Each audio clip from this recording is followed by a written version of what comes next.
আসসালামু আলাইকুম ওয়া রাহমাতুল্লাহি ওয়া বারাকাতুহু। সম্মানিত ভিউয়ার্স, এই ভিডিওতে আলোচনা করব কবরের আযাব সম্পর্কে।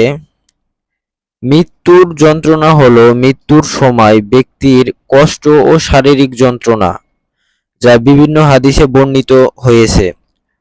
কবরের আযাব বা শাস্তি হলো মৃত্যুর পর থেকে বিচার দিন পর্যন্ত আত্মাদের জন্য নির্ধারিত শাস্তি, যা বিভিন্ন পাপের কারণে হতে পারে। মৃত্যুর যন্ত্রণা মৃত্যুর যন্ত্রণা একটি শারীরিক ও মানসিক কষ্ট যা প্রত্যেক মানুষকে ভোগ করতে হয়। এই যন্ত্রণা কারো জন্য কম, আবার কারো জন্য বেশি হতে পারে।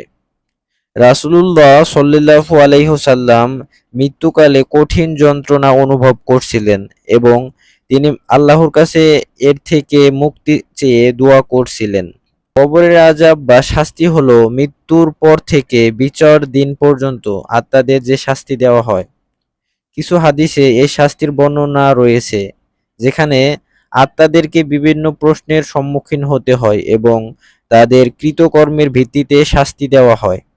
আব্দুল্লাহ ইবনে ওমর রাদিয়াল্লাহু আনহু বলেন, রাসূলুল্লাহ সাল্লাল্লাহু আলাইহি ওয়াসাল্লাম বলেছেন, যখন তোমাদের মধ্যে কোনো ব্যক্তি মারা যায়, তখন তার স্থায়ী স্থানটি সকল সন্ধ্যায় তার সামনে পেশ করা হয়। সে যদি জান্নাতি হয় তাহলে জান্নাতের স্থান তার সামনে পেশ করা হয়, আর যদি জাহান্নামী হয় তাহলে জাহান্নামের স্থান তার সামনে পেশ করা হয় এবং বলা হয়, এই হচ্ছে তোমার আসল স্থান।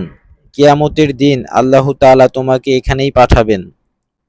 অন্যত্র হাদিসে বলা হয়েছে, প্রতিদিন সকাল সন্ধ্যায় কবরবাসীর সামনে জাহান্নাম বা জান্নাত পেশ করা হয় এবং বলা হয়, এটাই তোমার আসল স্থান।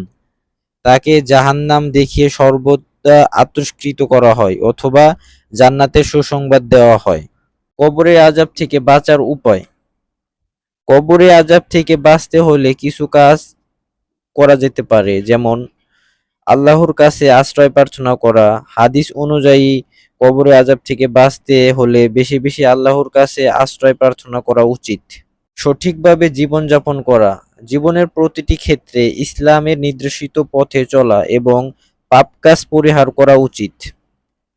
অসুস্থ অবস্থায় মারা যাওয়া। কিছু হাদিসে পেটের পীড়ায় বা মহামারীতে মৃত্যুদের কবরের আযাব থেকে রেহাই পাওয়ার কথা বলা হয়েছে। শহীদ হওয়া।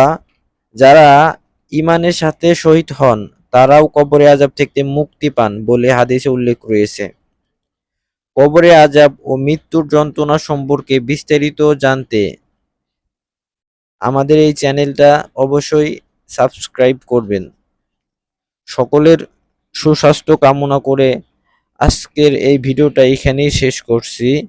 আসসালামু আলাইকুম ওয়া রাহমাতুল্লাহি ওয়া বারাকাতুহু।